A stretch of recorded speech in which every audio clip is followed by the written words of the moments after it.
Bom dia a todos. Fábio, primeiro eu queria agradecer grandemente, né, de você estar aqui nos ajudando, né, trazendo um pouquinho do seu conhecimento para os nossos alunos.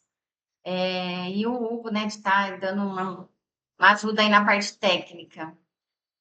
Fique à vontade, então, Fábio, a hora que você quiser começar. Muito obrigada. Começar. Primeiro agradeço, Ana, pelo convite, né? Sempre um prazer a gente estar falando das coisas que a gente gosta para quem quer ouvir, né?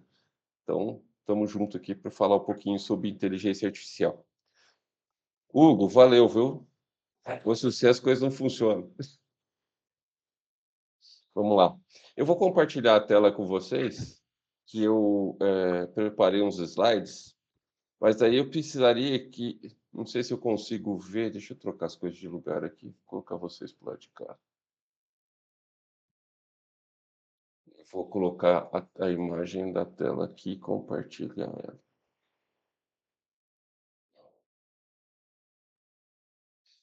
Será a tela errada? Cadê aqui? Compartilhar.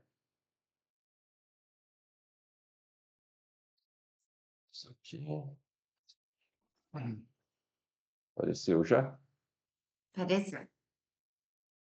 Monitor principal. Vamos lá. Bom, gente, falar de IA não é uma coisa fácil, né? Primeiro porque tem muita mística em torno do assunto. As pessoas falam um monte de coisa na internet, coisas, muitas vezes coisas que ela não faz do jeito que eles falam. Então eu tentei, levantar aqui para vocês um pouco de histórico, né, para vocês poderem, já que a gente está pensando no ENAD, né, para a gente poder, vocês não cometerem erros históricos, e depois falar das coisas boas e das coisas ruins da IA, pensando em alguns aspectos que poderiam ser abordados, que normalmente aparecem nas questões dissertativas do ENAD, que são aspectos, discussão entre, esse que está no momento, acontecendo no momento, por que que isso poderia, como é que isso poderia estar interligado, de repente, com consumo de energia, né? Então, sei lá, de repente, os temas assim, que são considerados temas transversais, para vocês poderem ficar mais ou menos a par. Então, vamos lá, né? Então, por que que ela vai estar por que que a gente acredita que ela vai estar no ENAD em 2025, né?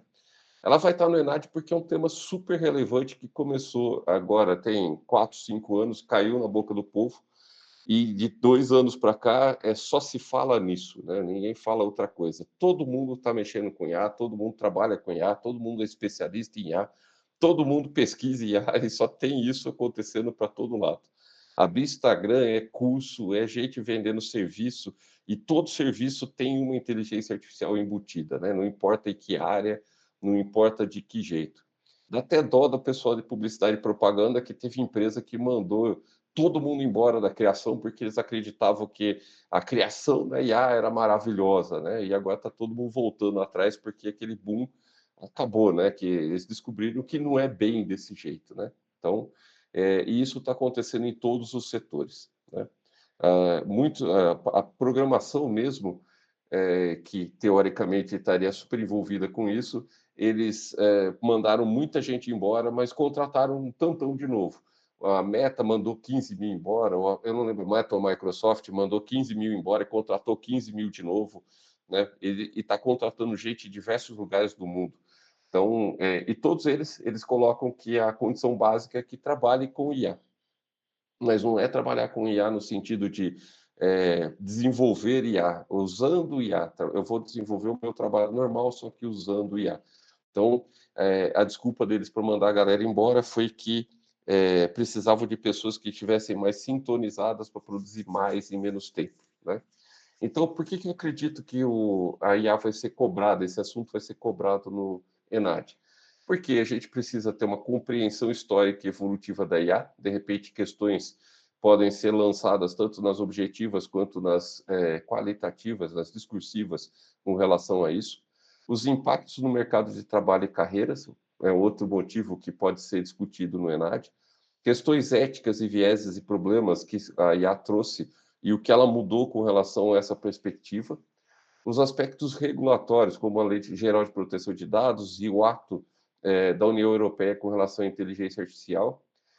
as questões de eficiência energética e sustentabilidade e a transformação da educação e governança que está acontecendo o tempo todo, né? Então vamos lá. Vou fazer uma linha do tempo. Eu vou abordar a linha do tempo da IA de duas formas diferentes. Eu vou abordar pelo tempo mesmo, uma linha tradicional, e depois por não é necessariamente uma divisão histórica da IA pelo ponto de vista acadêmico, mas para fins de explicação funciona bem, que são as três ondas da IA, que a gente está vivendo a terceira onda, né? Então, quando que a IA nasceu? Né? Nasceu por volta de 1950. Na verdade, a literatura, quando você lê os livros a respeito do assunto, eles falam que durante a Segunda Guerra Mundial, no projeto no projeto Manhattan, que era o desenvolvimento da bomba atômica, né, os cérebros que estavam ali já comentavam alguma coisa sobre as possibilidades da computação de resolver problemas diversos, né? Não só problemas ali do cotidiano, mas problemas em que eles pudessem fazer simulações melhores, o computador sendo usado de forma diferente daquela que era usado normalmente. Porque durante o projeto Manhattan, o que aconteceu foi que o computador ele era ainda uma coisa nascente, né? Ele era uma coisa que ninguém sabia usar direito, e grupos começam a se desenvolver para fazer conta nele. Então, contas complexas de simulação, modelos matemáticos muito grandes que precisavam de resolução, e ainda competia, em termos de velocidade, muito com grupos de pessoas que faziam conta. Então, para ganhar credibilidade, as empresas investiam muito dinheiro e tentavam colocar computadores gigantes, né, e de performance baixíssima, para poder fazer isso daí vingar. Mas o Turing, né? Vocês lembram do Turing? O Turing tem até um filme dele, esqueci o nome do livro. Você lembra, Paulinha, o Marcelo? Aquele do Turing que mostra ele construindo a Enigma? Não lembro de cabeça, não, Fábio. Está no Netflix, depois eu procuro lá.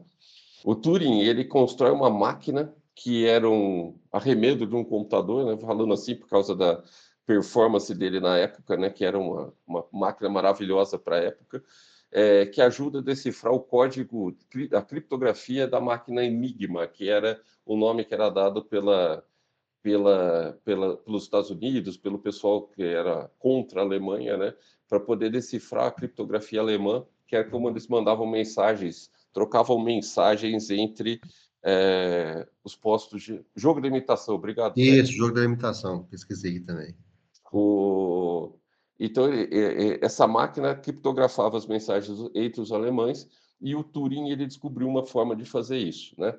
E aí ficou, durante um tempo, eles ficaram testando estatísticas, né, para saber o quanto eles poderiam impedir das ataques alemães para que não pudesse, os alemães não detectassem que eles tinham descoberto o código, né?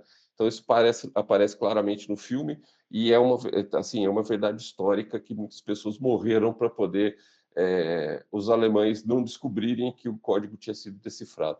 E depois da guerra, né, em 1950, o John McCarthy ele vai inventar esse termo chamado de inteligência artificial, que hoje é muito questionado, o povo fala que não é nem inteligente nem artificial. Eles estão certos, né, mas na época pareceu uma boa ideia e acabou pegando, né?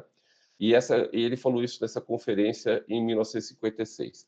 Aí nasce o primeiro, Paulo, depois disso nascem os primeiros programas, como esse Teoria Lógica, né? E os conceitos de máquinas pensantes começam a ser desenvolvidos. Em 19... Opa, desculpa.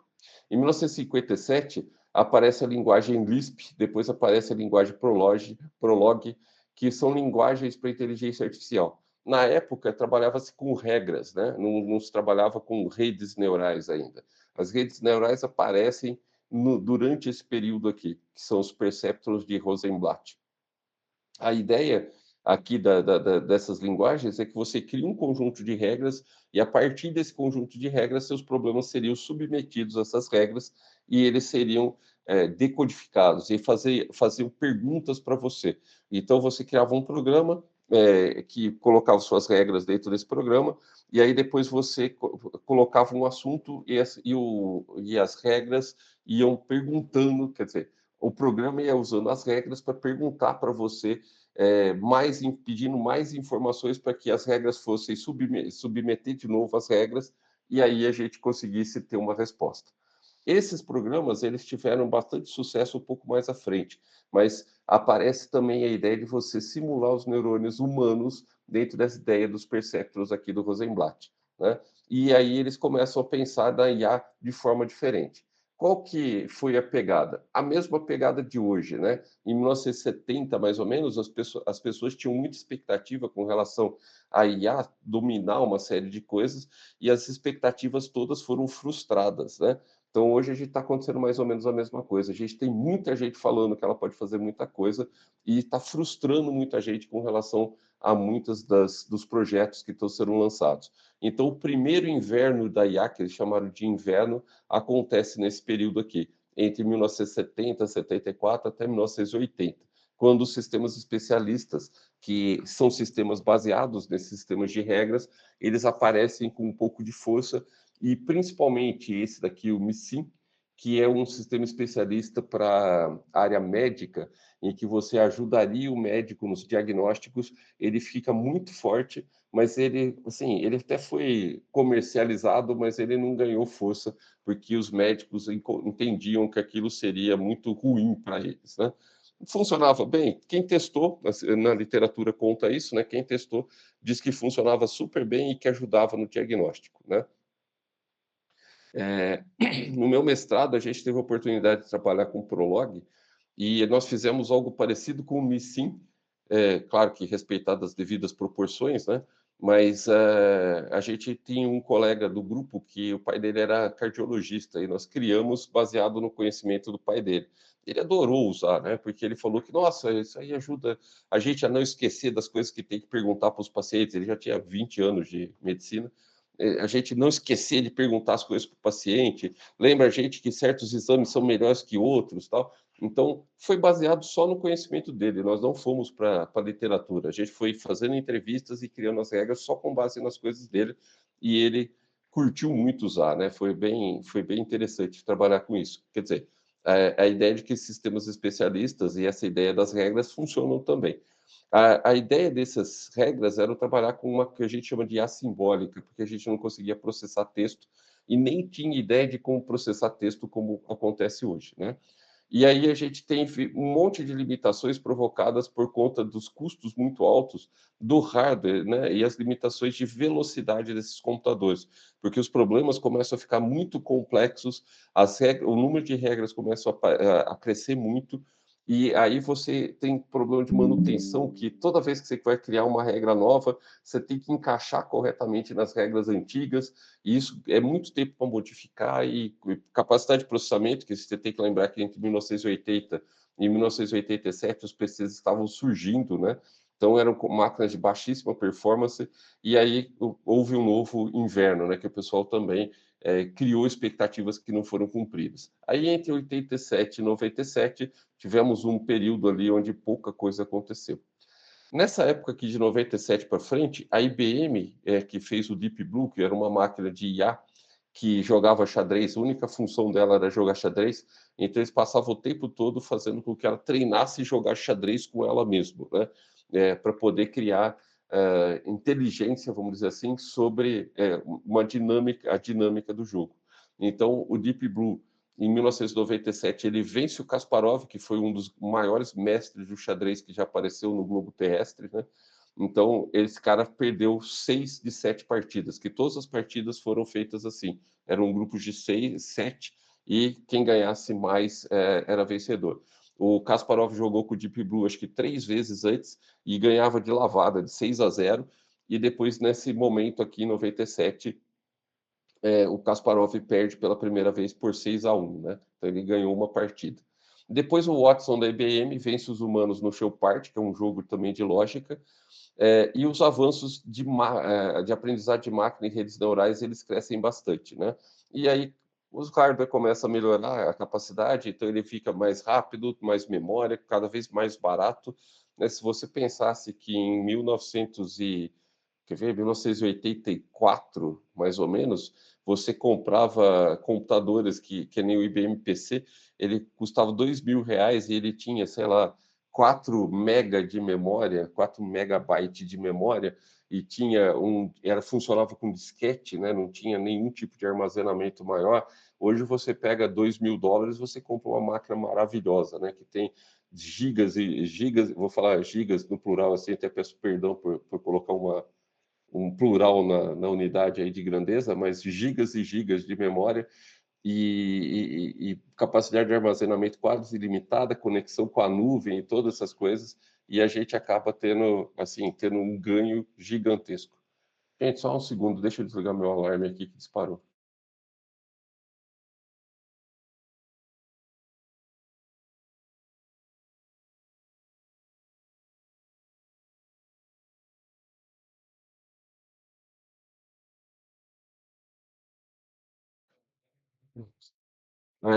Aí depois de 2012 para frente começa a era do deep learning, né, do aprendizado profundo. Qual era a pegada dali de 97 para 2012? Em 97, nessa época aí, para você montar uma rede neural, para você fazer qualquer coisa, era muito complicado. Você usava um programa, muitas vezes chamado MATLAB, ou você programava na mão uma rede neural. Isso era complicado de fazer, demorava, nossa, era muito difícil. E tinha mais um detalhe, depois que você montava a sua rede, rede simples, né, de 3 camadas, 20 neurônios, né, a capacidade dos computadores ainda era limitada e você deixava, às vezes, um fim de semana inteiro para fazer um treinamento, né? Você preparava tudo, passava o fim de semana no computador rodando, chegava na segunda-feira, se descobria que estava tudo errado, tinha que começar a treinar tudo de novo. E, quer dizer, era uma época de aprendizado para todo mundo e a capacidade computacional também não ajudava ainda na forma como é hoje. Daí depois, né, quando começa 2012, aliado à evolução da computação, aí depois a visão computacional, que as câmeras tomam conta de tudo, né? A gente tem câmeras para todos os lados. Aí depois a gente tem o AlphaGo vencendo o campeão de Go de 2016. O Go é um jogo chinês, né? E de estratégia também, que tem mais variações do que o xadrez. Então também foi difícil vencer esse campeão de Go, mas conseguiu. Depois aparece o GPT, a BERT, e esse Transformers que muita gente fala, né? É uma ideia de usar tokens ao invés de usar palavras ou códigos de ASCII, que é como os caracteres do computador trabalham, né? Eles começaram a pegar bloquinhos de palavras e transformar em tokens. Não necessariamente uma palavra inteira é um token, nem várias palavras é um token. Essa divisão ela acontece de acordo com um padrão que é definido pela rede quando ela vai fazer a análise. Então, isso faz com que esses transformers foram propostos em um artigo do próprio Google, eu não lembro a data agora, acho que foi 2017, 2016, alguma coisa assim. A Google usou para melhorar a ideia do Transformers, para melhorar o tradutor dela, aquele tradutor Translate que a gente tem a gente acessa pelo Chrome, e ela meio que aposentou essa ideia, deixou ali de lado, né? Até que alguém ressuscitou isso e criou a OpenAI, né? A OpenAI, que hoje ela puxou esse carro-chefe aí, foi o carro-chefe da inteligência artificial, lançou o ChatGPT, decidiu tornar isso público e veio à tona todo esse desenvolvimento que estava acontecendo. Então, o ChatGPT em 2022 democratiza a IA no sentido de que os modelos de linguagem passam a ser usados de forma natural pelas pessoas, né? E esses modelos multimodais e a generativa dominam, né? Os modelos multimodais são modelos que aceitam vários tipos de entrada e a generativa é que ela gera conhecimento, vamos falar assim de forma simplificada, né? Então, os chatbots, essas coisas que a gente usa, né, no ChatGPT, como é que chama? No Gemini, eles são IAs generativas que tem por trás, né? Que fazem criações. Pensando nas ondas, né? Opa, voltei aqui sem querer. Pensando nas ondas, a gente tem as 3 ondas, né?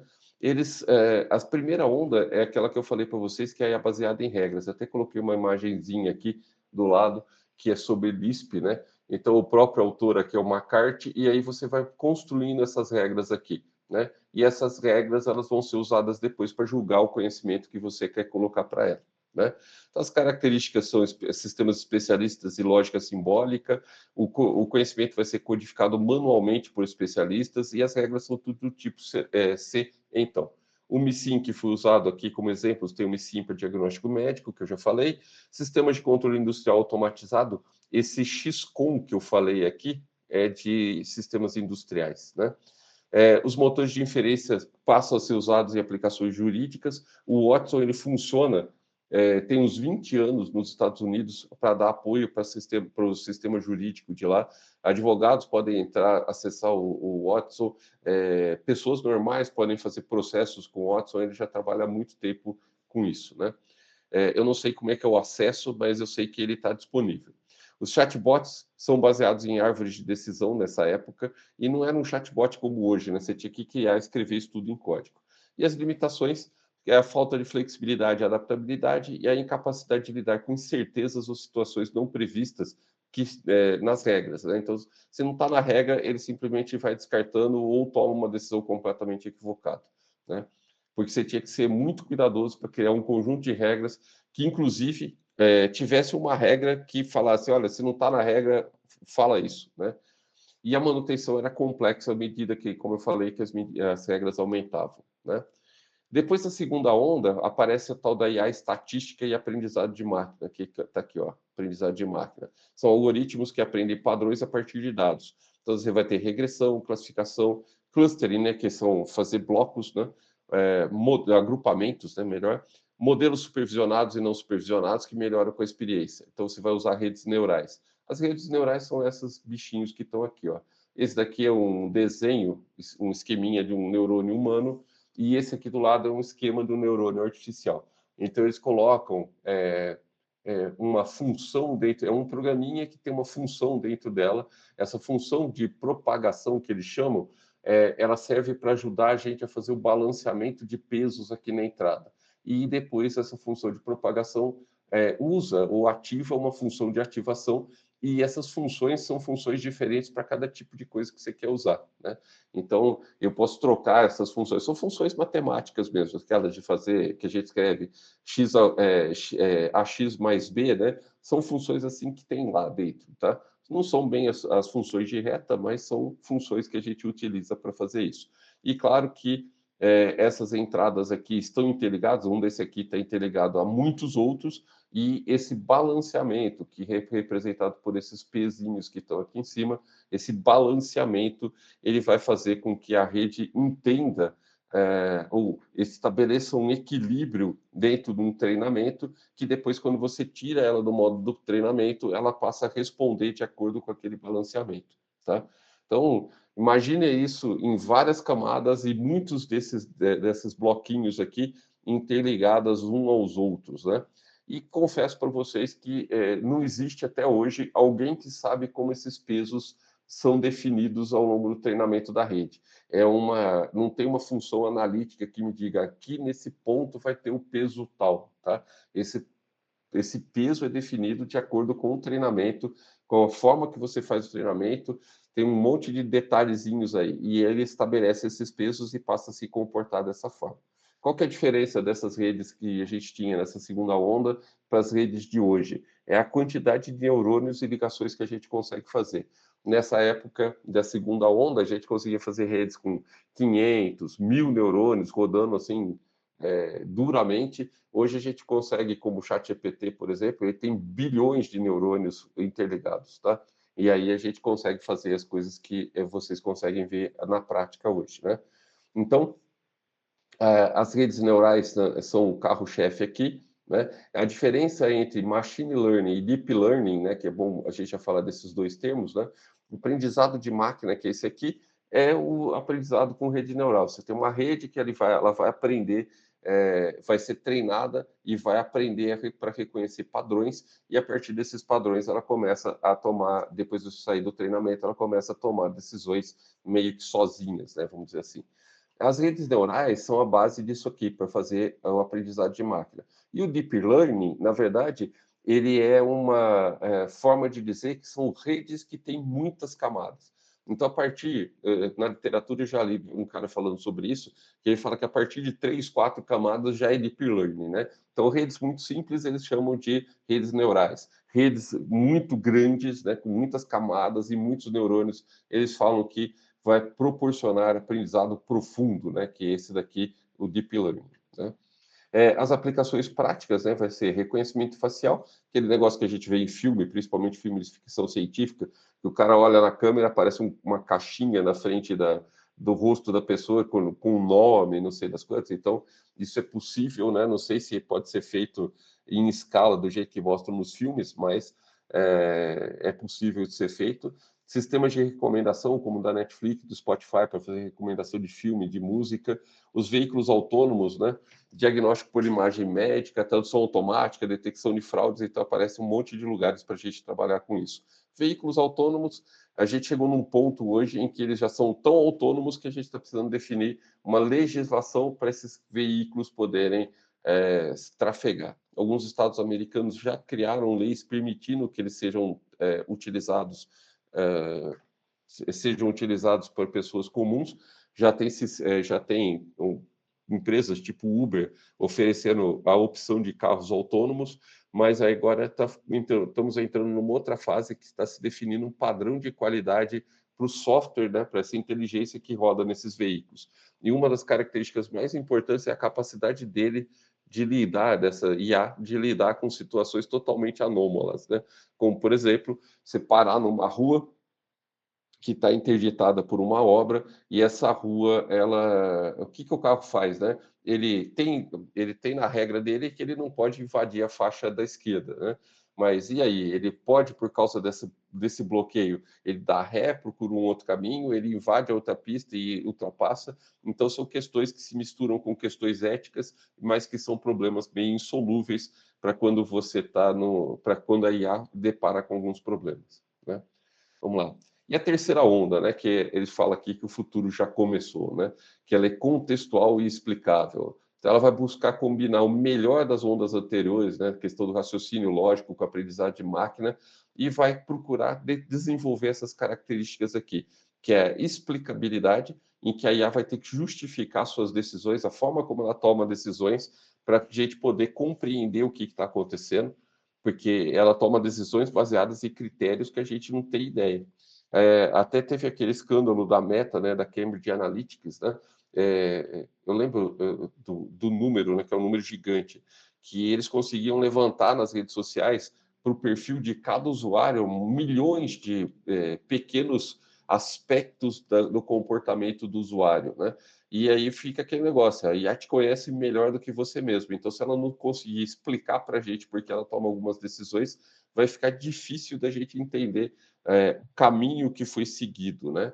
E a gente precisa lembrar sempre que quem assina o cheque ou paga o pato com relação a uma decisão tomada por IA é aquela pessoa que põe o nominho no final do documento, né? Então, para o bem ou para o mal, aquela decisão você assumiu, né? Se foi pela IA ou foi da sua cabeça, você assumiu, né?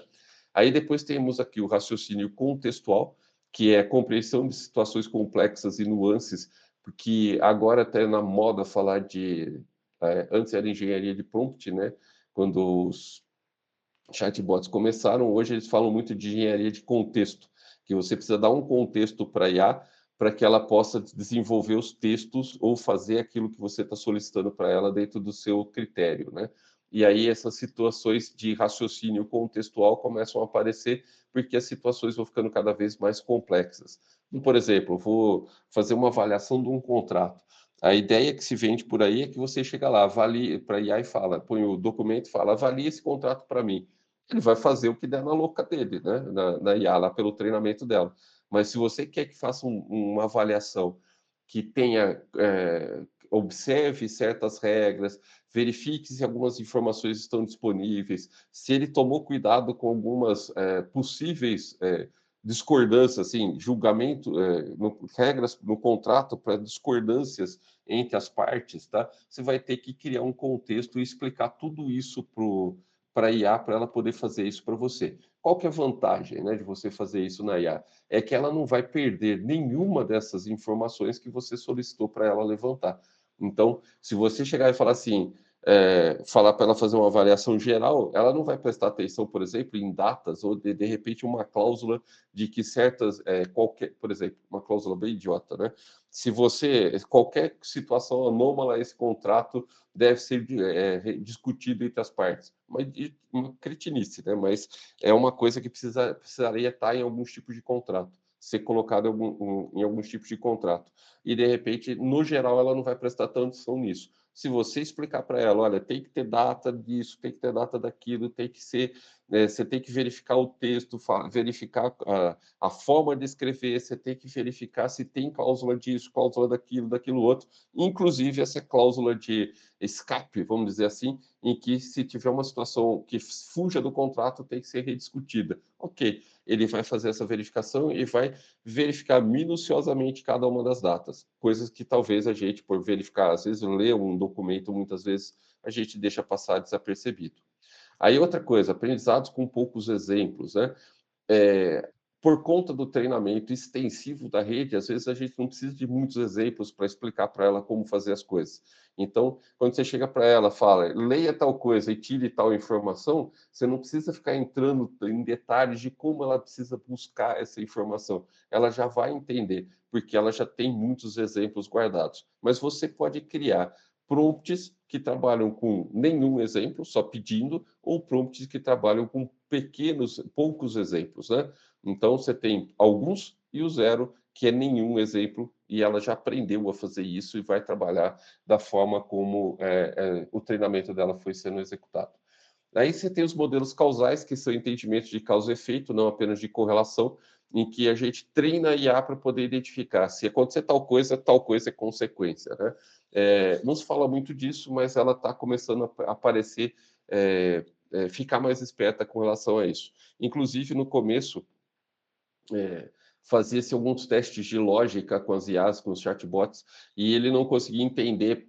Eu não lembro as regrinhas, a historinha exatamente, mas era alguma coisa que você pegou uma bolinha, colocou no copo, se virou o copo, tirou o copo, o que aconteceu com a bolinha, né? E ela não entendia a lógica construída naquela estruturinha, e ela sempre falava que a bolinha caía, ou que a bolinha estava dentro do copo, e o copo foi virado, e a bolinha caía, porque ela não entendia o contexto, não sabia da gravidade, e hoje ela já está ficando mais esperta com relação a isso, e ela entende, eu vou falar esses termos assim, a gente está generalizando, puxando para o nosso lado, né?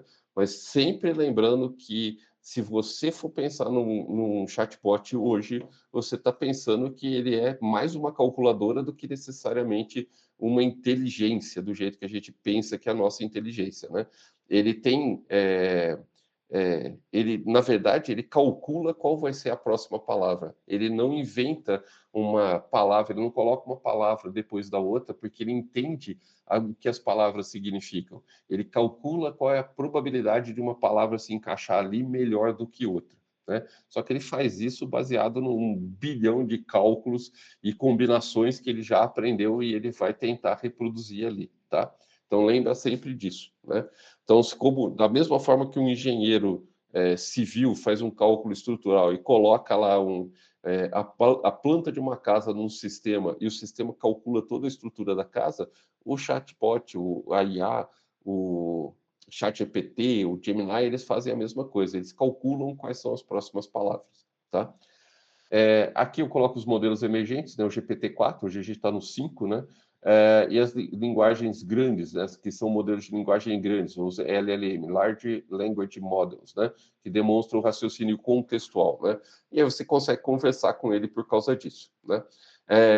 Ele coloca aqui sistemas de AI e medicina que explicam diagnósticos. Isso aqui é legal até um certo ponto, porque se você pegar um diagnóstico médico, pegar um resultado de exame e pedir para ele te explicar, ele vai te explicar, ele pode te explicar seco assim, né, do jeito que ele entende, do jeito que ele foi colocado para ele, que ele foi treinado, mas você pode pedir para ele te explicar como para um leigo, você pode pedir para falar para ele, me explica como se fosse para uma criança de 5 anos, para você poder entender, porque é muito complicado você ler certas coisas, principalmente numa área que tem tantos termos que não são termos do nosso cotidiano, e a gente achar que a gente está entendendo.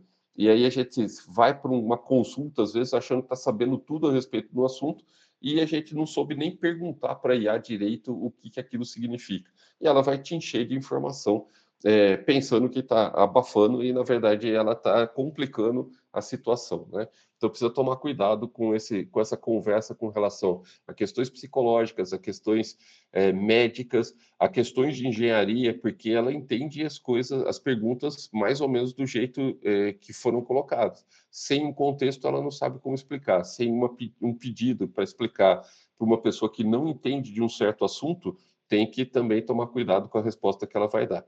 É muito comum hoje a gente ter conta nesses chatbots e eles vão aprender no jeito que a gente trabalha, o jeito que a gente fala, o jeito que a gente escreve.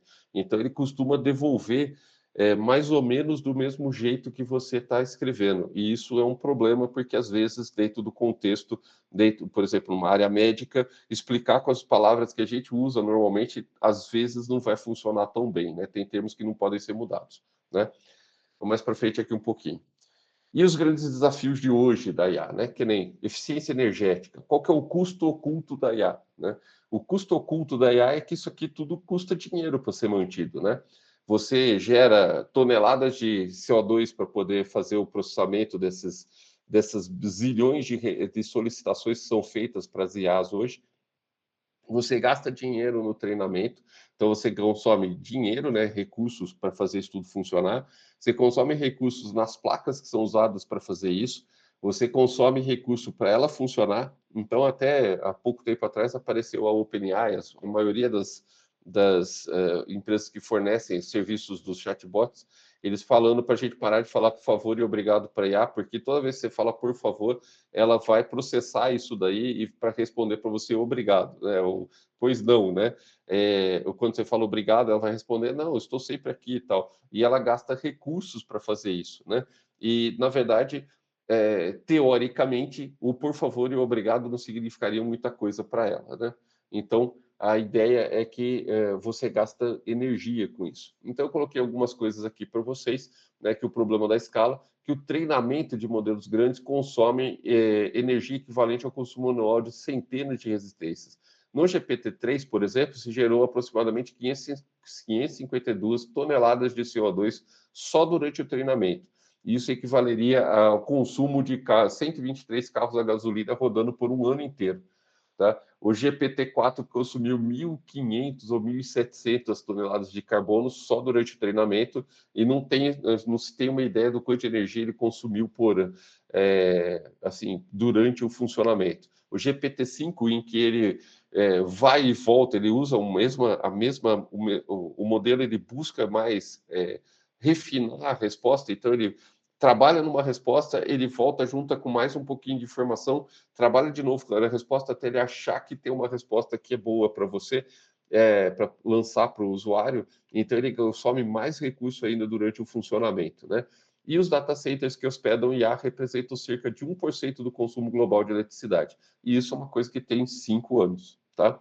E essa proporção vai crescendo rapidamente a ponto de algumas empresas como Microsoft, Amazon, a própria OpenAI estão cogitando com o governo americano de financiar usinas nucleares para gerar energia só para elas, tá? Para manter esses data centers funcionando sem entrar na rede de energia das cidades ou da rede de energia normal que a gente tem para todas as cidades, né? Quais são as soluções e perspectivas para essa questão de eficiência energética? Bom, uma coisa boa é que as placas que rodam esses modelos, elas são placas que estão cada vez melhores, né? Então, hoje, uma placa que é colocada dentro de um computador para rodar uma IA, ela tem 40% mais performance e consome 30% menos, né?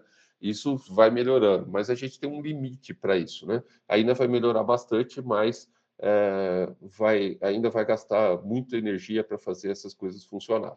Então, desenvolvimento de modelos mais eficientes, que é o que está acontecendo. Tem aquele DeepSeek, por exemplo, que eu não falei dele ainda, que ele mostrou que poderia trabalhar com modelos menores que consomem menos energia, e eles trabalham e dão respostas tão boas quanto. Então, tem uma onda agora de empresas desenvolvendo modelos menores que são mais eficientes em termos de consumo de energia, e tanto para treinamento quanto para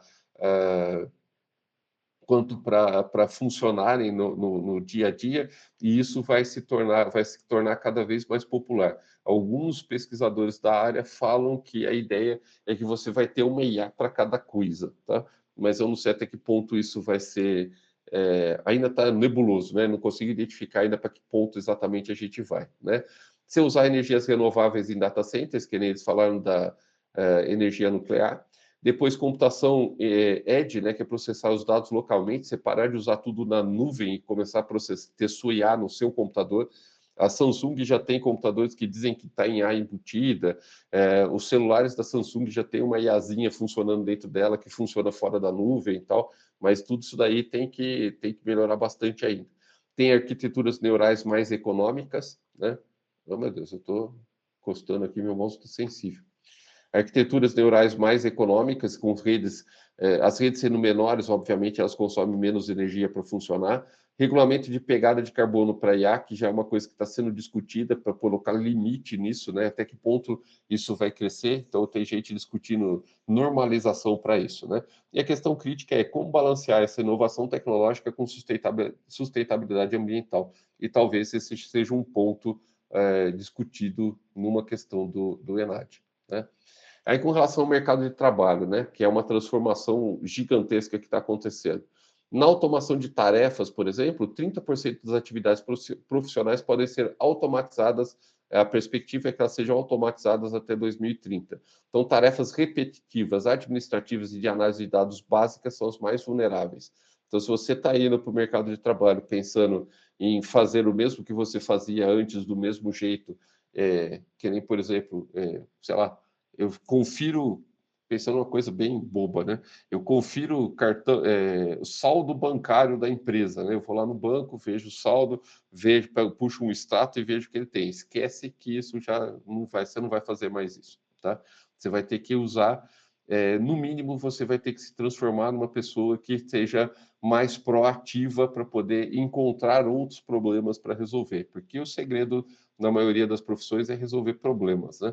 E aí você vai ter que encontrar problemas novos e, de preferência, você vai resolvê-los usando IA, porque, pelo que está aparecendo, não vai ter volta, né? Você vai cada vez mais se aproximar de alguma coisa aplicada com IA. Estava conversando até com a moça que eu faço treino lá, né, que é a minha personal, ela estava falando de desenvolver sistemas de IA para poder melhorar a questão do acompanhamento dos alunos, né? Então, tem algumas coisas que já estão em andamento que ela testou e tem coisas que ela acha que poderiam melhorar. Então, olha o grau da coisa, uma atividade totalmente física, que teoricamente você está ali com a pessoa fazendo exercício e ela vai já fala para você assim, nossa, eu estou pensando na IA aqui no meio, né? Que já estão falando, já estão lançando isso, lançando aquilo. Eu não sei como é que eu me encaixo no meio disso tudo, né? Você vai ter que desenvolver essas novas competências, né? Que vão surgir demandas por habilidades como engenharia de prompt, que é o jeito de escrever os prompts, né? Análise de dados com IA, você jogar dados para IA e saber pedir para ela avaliar. Ética em tecnologia, como é que você resolve esses problemas, né? Por exemplo, eu gerei um texto. Qual é a questão ética de você gerar um texto e dizer que é seu lá no final? Eu entendo que textos que você conduz a condução, você vai lá esse é um entendimento meu, né? Não é um entendimento jurídico, né?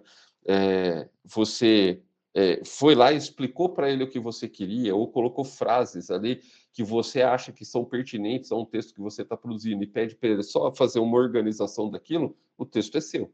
Mas se você pega texto de outras pessoas e começa a jogar ali e pede para ela resumir, e aí você pega e joga para dizendo que o texto é seu, eu já tenho um pouco de dúvida se isso realmente não esbarra numa questão ética e até mesmo de plágio. Porque o plágio não é só você copiar um texto exatamente igual ao outro, é copiar as ideias do texto também.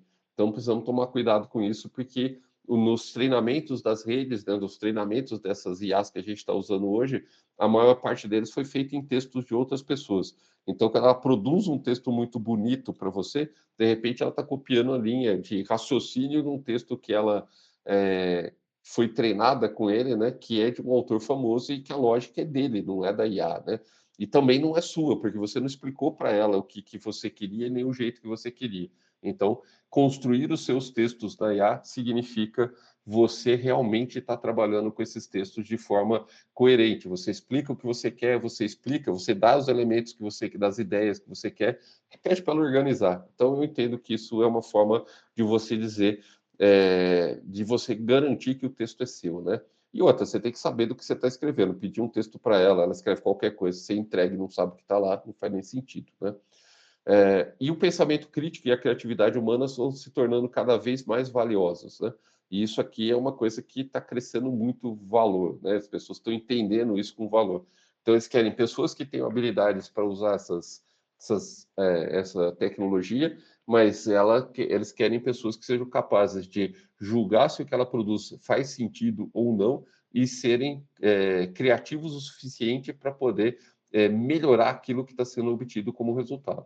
E tem as profissões híbridas aqui, que vão emergir de carreiras que combinam a expertise tradicional com o domínio de inteligência artificial. Tem médicos que usam IA para diagnósticos, advogados com assistentes jurídicos, designers auxiliados por ferramentas generativas para poder acelerar o processo de desenvolvimento, testar mais, fazer mudanças naquilo que foi feito. Tem engenharia assistida por IA, até software de desenho técnico já tem IA no meio que ajuda no desenho, para tirar dúvida do cara que está desenhando e até mesmo fazer algumas coisas mais básicas, né? Então eu coloquei até aqui, ó, para os formandos, né? Não se trata de competir com a IA, mas de aprender a trabalhar com ela, né? A capacidade de usar a IA como ferramenta multiplicadora será diferencial competitivo essencial, né?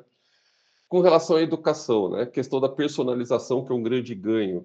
Você vai poder ter sistemas de IA que você conversa com ele. Eu estou cruzão de matemática, né? Ah, legal, vamos trabalhar. Vou começar a trabalhar numa IA que vai me ensinar matemática. Ela vai fazer um teste com você, que vai conversar com você, descobrir em que ponto você está e vai descobrir o jeito que você precisa aprender. Então, a gente ensina para ela todas as técnicas de ensino de matemática e ela vai achar um que combina com o seu jeito de aprender. Então, essa personalização de você saber quando entrar, saber qual é o ritmo que você tem que seguir, isso é fantástico e pode ajudar muito. Questão de tutorias inteligentes, né, para tirar dúvidas, chatbots que podem tirar dúvidas o tempo todo, né? Essa coisa da avaliação automatizada, né, fazer correção e feedback instantâneo. Então, trabalhar inclusive com textos discursivos, né, que você coloca a sua resposta ali, ela lê a sua resposta e devolve algumas coisas para você com relação, alguns comentários com relação à resposta, coisa que um professor numa sala às vezes não consegue fazer da forma como ele gostaria. Detecção de lacunas, né? Dificuldades específicas que você tem. Às vezes você entende os conceitos de estatística, mas não sabe fazer algumas contas, né? Legal, então, é uma lacuna. Como é que a gente preenche? A IA vai conseguir ajudar a gente a fazer isso, detectar essa lacuna e explicar para você do jeito que você queria, que tem a ver com a personalização, né?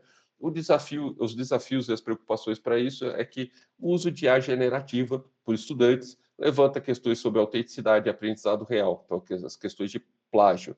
E as questões de aprendizado real são levantadas no momento em que você deixa de usar a IA para aprender, mas passa a usar a IA para resolver para você, né? E aí você não tem ganho real com isso. Então, ao invés de você usar a IA para aprender mais rápido, você fala assim, não quero aprender e vou aceitar o que ela manda, tá?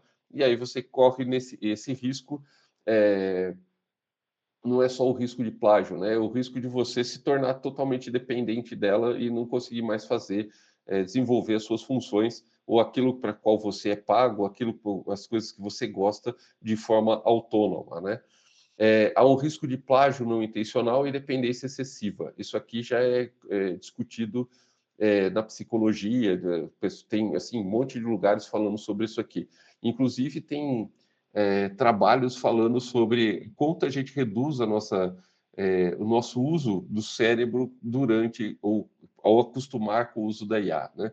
Então, você fica dependendo de ideias da IA, você fica dependendo dos resultados que a IA dá e muitas vezes você vai perdendo a sua capacidade crítica de julgar o resultado. Então, a gente tem essas preocupações que são preocupações bem marcantes, né? E as instituições precisam repensar as avaliações. Então, menos foco em memorização, talvez mais foco em pensamento crítico e aplicação. E a oportunidade é que a IA pode ajudar a democratizar a educação de qualidade, mas precisa de uma preparação maior para isso, tanto de infraestrutura, computadores, celulares, sei lá, qualquer equipamento para poder ter acesso à inteligência artificial, e a preparação dos professores, dos educadores, que até teve uma pesquisa recente que fala que nos Estados Unidos, no nível de segundo grau lá, esqueci o nome do nível, 81%, é um número bem assim, 81% dos professores dizem que é importantíssimo ensinar os alunos a usarem a inteligência artificial dentro da escola, né? E depois a outra pergunta era, quantos deles se sentem capazes de desenvolver esse conteúdo, né? Desenvolver esse assunto com os alunos? Menos de 40% respondeu que seriam capazes de fazer isso, né? Depois, com relação a questões de regulamentação, né, que tem o ato de inteligência artificial da União Europeia, então ela aprovou em 2024 esse AI Act, né, que é a primeira legislação abrangente para regulamentar IA no mundo, né? A lei ela estabelece uma abordagem baseada em risco. Então você tem 4 níveis de risco, né? Você tem o risco inaceitável, em que esses sistemas de IA ele é totalmente proibido, não é para ter, né? Você tem coisas de alto risco em que você vai estabelecer requisitos rigorosos que têm que ser discutidos quando aparecer a oportunidade dessa IA que vai oferecer esse alto risco. Você tem o risco limitado, né, que a transparência é obrigatória. Sabe aquele negócio que eu falei antes de você saber por que ela tomou certas decisões e tal? Então, a transparência não só com relação à questão do resultado da IA, mas também com a empresa que está desenvolvendo isso daí. O que ela faz com esses dados, como é que ela obteve as informações para chegar nisso, tudo tem que ser transparente. E questões de risco mínimo que se autorregulam pela própria sociedade. Então, eles estabeleceram esses riscos e fazem e criam critérios de julgamento. Dentro dos sistemas proibidos, tem lá a manipulação de comportamento subliminar, de você mandar informações que conduzem o cara a tomar certas decisões. Então, de repente, a IA está conversando sobre política e conduz você para um lado ou para o outro, ou para um candidato ou para outro, sei lá assim, né? Depois, social scoring, né, que é a classificação de social das pessoas por governos. Você criar esse score é um problema, né? Principalmente porque as redes neurais elas são treinadas com dados do passado, e dados do passado têm vieses, né? Então a gente tem que tomar cuidado com isso. Identificação biométrica em tempo real, aquela questão dos filmes que eu falei que tem as carinhas todas identificadas, então salvo exceções, se você está procurando um bandido, alguma coisa assim, você criar exceções para que a lei permita que isso seja feito para identificar alguma coisa que seja necessária. Mas fora disso, uma invasão de privacidade total, saber onde é que você está andando, onde que você passou, o que você fez, por que você entrou numa casa, saiu da casa, tudo isso daí é uma invasão de privacidade que a gente deixou de lado quando entramos nas redes sociais, né? Exploração de vulnerabilidades de grupos específicos, né? Que nem tem um caso de um cara que, né, eu contei ontem isso em sala de aula, né? Que ele decidiu que, por um motivo qualquer, disse que assistiu um vídeo no YouTube em que o cara falava que o Sol está contaminado com chips que dominam, que são feitos para dominar as pessoas. E aí ele entrou no chat GPT e foi procurar lá alternativas para salgar a comida. E entre as alternativas apareceu um negócio lá que é um brometo de não sei das quantas, que era usado há 150, 200 anos atrás, e que foi abolido da alimentação porque ele acumula no organismo e acaba intoxicando a pessoa a ponto de gerar alucinações, né? E aí o cara começou a alucinar, os amigos internaram ele e passou 4 meses sendo desintoxicado desse brometo, né? Então, é uma exploração de uma vulnerabilidade, né? Nesse caso, de um grupo bem específico. Olha, alto risco, né, que requerem conformidade. Uma IA para trabalhar com infraestrutura crítica, né, trabalhar com trânsito, por exemplo, trabalhar no tráfego, controle de tráfego. Sistemas educacionais de avaliação precisa de conformidade com regras bem estabelecidas. Recrutamento e gestão de RH também precisa de regras bem estabelecidas, porque temos casos aí já no passado de vieses de contratação por conta do uso de IA, né? Serviços essenciais com créditos, como serviço de crédito de seguros, que passam a estabelecer. Hoje já é feito assim, né? Tem sistemas para definir crédito, se você pode ter crédito ou não em bancos, mas de seguros também vai complicando a vida de todo mundo, que você vai analisar coisas que não sei se são as coisas mais importantes para você obter crédito ou poder contratar um seguro. Então, depois tem a aplicação na lei da justiça, que também sempre é um problema. Aí a gente precisava de alguém do direito para ajudar a gente a discutir essa questão. Com relação à LGPD, a Lei Geral de Proteção de Dados do Brasil, né, temos aqui, com relação à proteção de dados na era de IA, a LGPD regula o tratamento de dados pessoais, estabelecendo princípios fundamentais, né, que acabam impactando diretamente nos sistemas de IA. Embora não seja específica para IA, ela cria obrigações importantes para quem desenvolve ou utiliza para respeitar as informações das pessoas. Alguns princípios aplicáveis à IA que estão na LGPD é a finalidade do uso, finalidade do que vai ser feito com as informações, a adequação, a necessidade, a transparência e a não discriminação, né? E aí tem os direitos das pessoas, dos titulares dessas informações, e daí buscar revisões de decisões automatizadas que afetam interesses, explicações sobre os critérios e procedimentos de IA, tudo que a gente já falou um pouco acaba impactando, e a LGPD, apesar dela não tratar especificamente de IA, ela meio que resguarda a gente para poder a gente discutir com empresas, né, com relação ao uso das nossas informações para fazer, tomar decisões ou até mesmo para indicar coisas para a gente, né? Então, as empresas que usam IA para decisões sobre pessoas, né, crédito, emprego, saúde, por exemplo, elas devem garantir transparência e a possibilidade da revisão humana sempre que necessário. E a gente já está acabando, que eu já gastei um tempo, né? É, é, a IA com governança, né, e governança pública, né, falando de políticas públicas, democracia digital, governança corporativa, segurança nacional. Sobre segurança nacional, tem americanos querendo colocar IA até no controle de mísseis, né, de ogivas nucleares.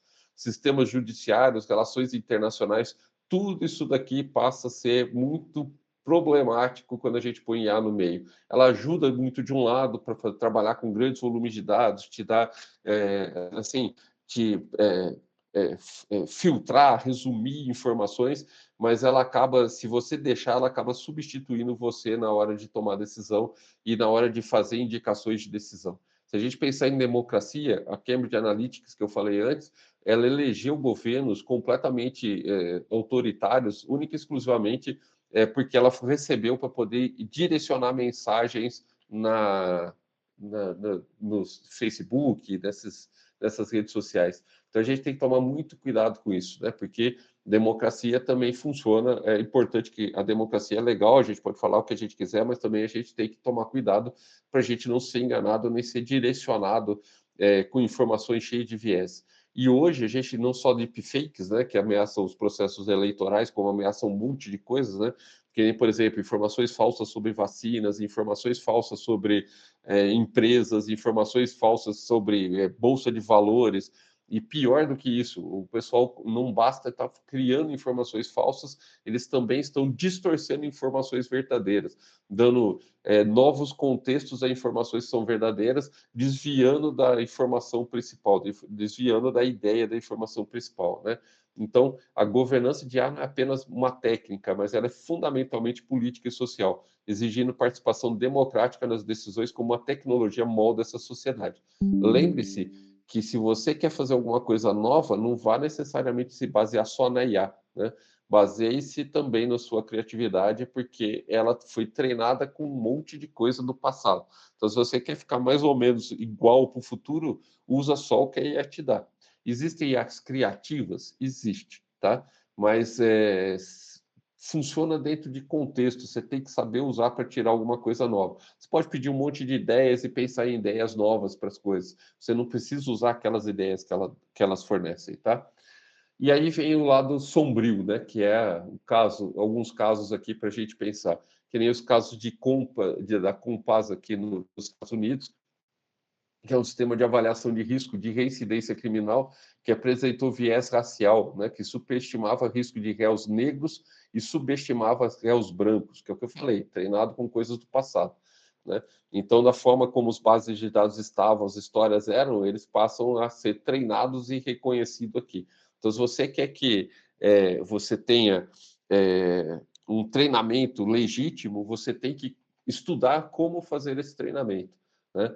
Não vamos nem pensar nesses casos mais graves aqui, coisas mais simples, né? Se você quer treinar um carro, a seta de um carro usando inteligência artificial, se você treinar com fotos, ela nunca vai piscar. porque é foto, ela só está vendo uma luz acesa ou uma luz apagada. E ele nunca vai aprender que quando ele tem que acender uma luz ou apagar a luz. Então você tem que ensinar a sua IA a entender um vídeo para poder mostrar para ele, olha, estou virando à direita, acende a luz da direita e pisca, né? Então, quer dizer, o jeito que você escolhe os elementos, as informações que vai treinar a sua rede, a sua IA, são importantíssimos. Esse é um caso gravíssimo que se repete mesmo hoje, né?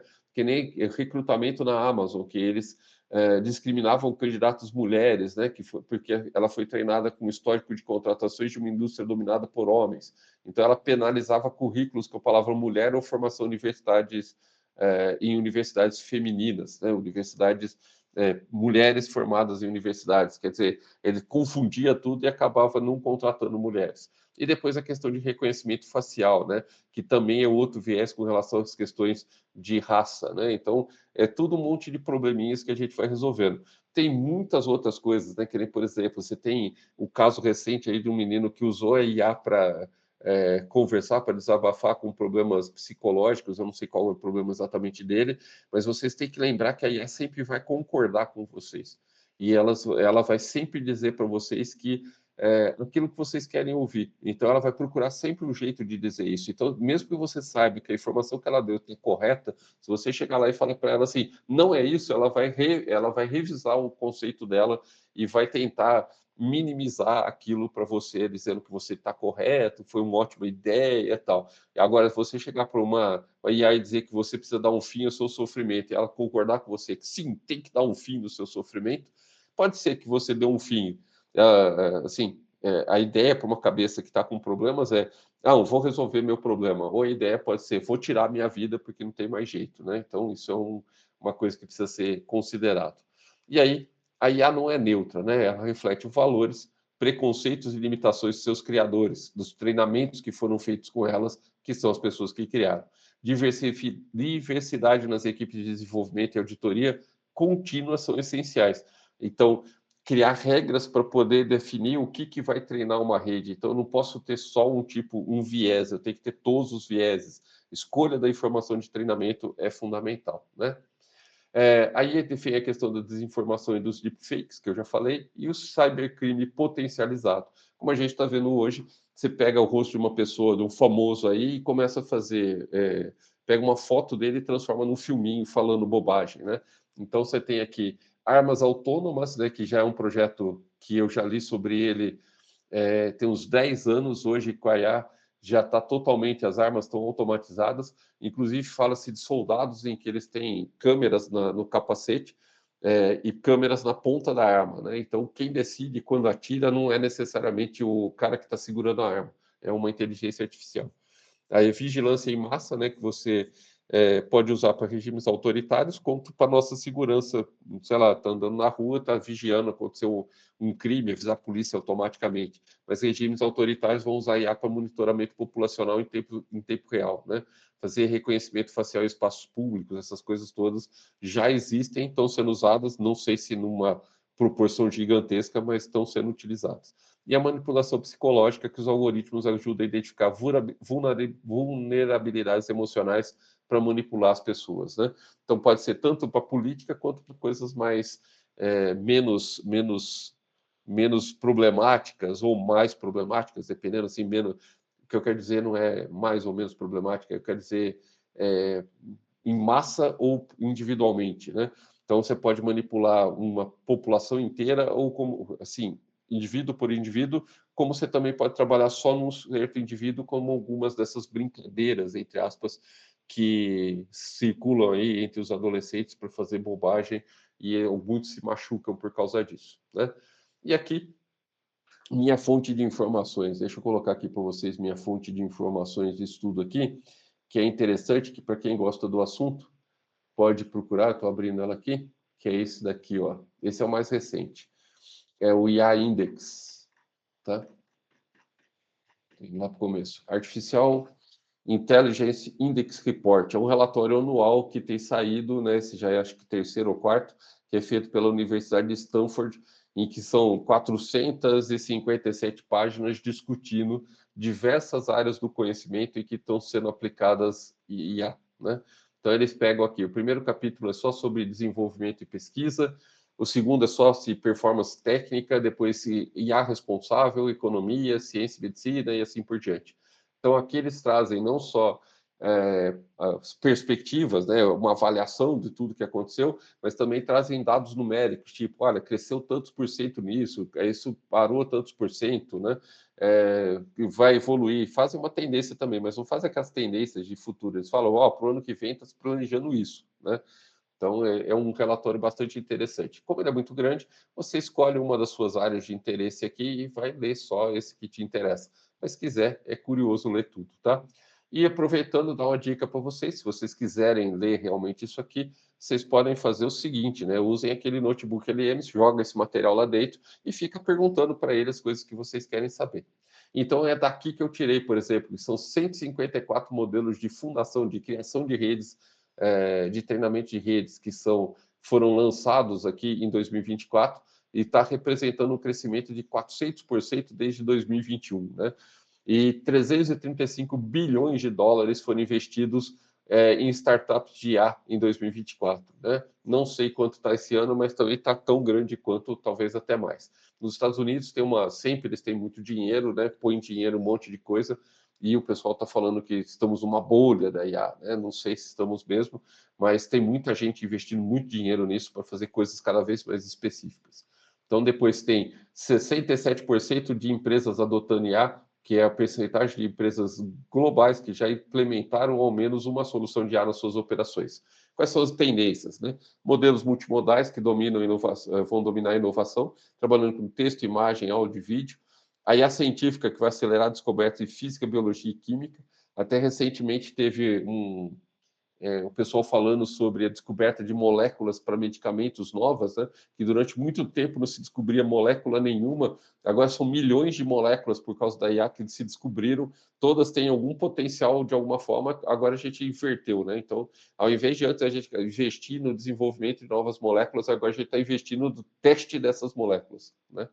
Democratização, né? Modelos open source para competir com modelos proprietários, inclusive tem informações interessantíssimas sobre modelos de inteligência artificial, como o ChatGPT, que são abertos, são livres, né, que você pode colocar no seu computador para rodar, funcionam como se fosse, mas estão chegando muito perto de serem tão parecidos quanto o ChatGPT, por exemplo. Né? E os desafios, né? Disparidade entre capacidade técnica e compressão social da IA, que isso é sempre um problema, a gente não tem uma resposta para isso ainda, como é que todas as pessoas vão ter acesso a essa tecnologia. Por exemplo, nesse relatório que a gente tira essa informação que eu vou falar agora. A África, por exemplo, ela tem um problema seríssimo com relação ao uso de IA, e não é porque não tem gente competente para usar, eles não têm energia elétrica. Tá? Então, como é que você vai rodar um data center na África? Não vai, mesmo que você queira, tem um problemaço para ser resolvido com relação à infraestrutura, né? Falta de benchmarks adequados para avaliar as capacidades emergentes. A gente não tem indicadores que mostrem para a gente se a gente está indo bem ou indo mal, o que está melhorando, está piorando. Isso está em discussão, mas ainda não tem nada definido, né? Concentração de poder computacional em poucas empresas e países, né? A gente está vendo isso acontecer. A OpenAI domina um monte de coisa, Microsoft, as empresas de tecnologia estão dominando coisas que às vezes não deveriam ser de poder delas, né? Estar em poder delas, né? E a lacuna crescente entre a legislação e avanço tecnológico, porque a legislação não acompanha a quantidade de mudanças que acontecem na tecnologia. É muito rápido e a legislação leva tempo até ela chegar uma lei ser feita, né? Ser pensada, votada e ser produzida, colocar ela mesmo para funcionar. E aí esses meses podem se traduzir em problemas maiores e tudo já mudou, então você resolve um problema, já tem outros 50, né? Então, e aí fica essa daqui, que eu não vou ficar falando sobre isso aqui não, mas fica a dica aí para vocês para responder questões discursivas sobre IA no ENAD, né? Demonstrar essa compreensão, abordagem multidimensional, tentar pegar vários aspectos, apresentar prós e contras, fundamente com exemplos e estruturar logicamente, né? Então, acho que é isso, né? Mas fica aí, né? IA não é tema de prova, mas a realidade profissional que vocês vão enfrentar. desenvolver literácia, né, desenvolver conhecimento em IA, compreender as capacidades, limitações e implicações é essencial para esse tempo que vem pela frente. Pensar criticamente, não aceitar essas narrativas que tem por aí. A IA é criada por humanos para humanos, né? Suas escolhas éticas e regulatórias e sociais vão definir se ela vai servir para o bem ou para o mal, né? E os 3 princípios fundamentais aí de sempre, né? Que é aprendizado contínuo, desenvolver o pensamento crítico e ter responsabilidade social o tempo todo, né? Então, fica aí a última linha que fala sobre esse conhecimento sobre a que vocês vão demonstrar para o ENAD, vai refletir não apenas na preparação acadêmica de vocês, mas na consciência crítica sobre o mundo que vocês vão construir, porque está tudo baseado nessa mudança que está acontecendo nos últimos 4 anos. E ninguém sabe como é que vai ser daqui a 20 anos, né? A gente não sabe como é que as coisas vão estar, não tem ideia de como que isso vai se desdobrar, separando as pessoas, como as redes sociais já começaram a fazer, e ao mesmo tempo, quem é que vai dominar isso tudo e para que lado nós vamos, né? Então, a gente tem que tomar muito cuidado para a gente não cair nesse engodo e ficar preso nas informações que nos dão, porque a gente vai acabar perdendo a nossa capacidade de decidir sobre o rumo que a gente quer dar para a própria vida, tá? É isso. Chega por hoje, né? Fábio, queria agradecer, né, todo o teu conhecimento, você ter compartilhado com a gente no dia de hoje. E aí eu vou colocar aqui para vocês no chat, né, o formulário para vocês preencherem, para a gente poder estar lançando as horas PAC. E o José Marcos quer falar alguma coisa, Marcos? Quero sim, Paulinho. Estava até levantando a minha mão aqui. Primeiramente, eu gostaria de agradecer muito a essa reflexão que o Fábio trouxe aqui para todos nós. No Marco dizer que essa questão, né, que você trouxe hoje aqui é de grande importância. Obviamente, você fez aí com um objetivo, a convite aí da Paulinha, né, direcionando para o Enadio. Mas se nós formos pensar, isso deveria ser uma reflexão diária nossa, né? Nós estamos cada vez mais envolvidos nessa questão da IA. Ela tem puxado todos de alguma forma, né, para o nosso dia a dia, para que nós possamos utilizá-la. E muitas vezes acabamos, de forma geral, isso dizendo, né, usando sem essa consciência que você acabou por nos despertar, né? Então, eu parabenizo você por trazer essa reflexão e eu acredito, inclusive, que isso deveria ser uma continuidade. Na última frase, você falou que a IA é construída por humanos, para a utilização de humanos, né? Mas ainda é muito importante ainda que haja essa reflexão contínua, né? No sentido aí de humanos também, uma pessoa humana como você, para nos mostrar efetivamente, né, o que de fato nós devemos dar crédito, de fato nós devemos parar para pensar um pouco mais se realmente aquilo que nós estamos tão hipervalorizando na IA, se realmente não faz ou traz alguma contribuição efetiva para a nossa vida, né? Então, eu acho que não na sua vida pessoal, profissional, enfim, para todas as áreas. Eu acho que foi muito importante e eu, sinceramente, espero que, de alguma forma, né, pós-ENAD aí, nós consigamos, quanto instituição, inclusive, trazer essas reflexões, né? Certamente, muitos de nós fazemos parte daqueles 40% daquela pesquisa que foi feita com os professores e sabemos que a IA, ela é totalmente hoje, está inserida em todos os cursos, mas talvez o número menor aí, né? 40% apenas, que você falou que é menos que 40%, né? Talvez não saiba, de fato, distinguir ou discernir, né, efetivamente aquilo que a IA traz para todos nós. Mas é isso. Eu acho que foi muito válido. Foi além do ENAD, viu? É isso. Formato. Muito obrigado. Foi Paulinha, alguém pediu aí para disponibilizar a o material. apresentação, né? Eu mando para você, você põe para eles? Ou tem que ser Coloca. aqui?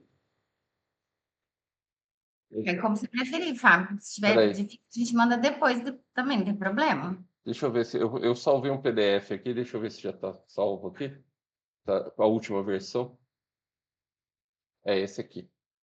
Eu vou mandar aqui no chat, então. Aí o pessoal já consegue baixar Acho que sim. e não esqueçam de fazer lá o formulário, né, para poder contar as horas PAC.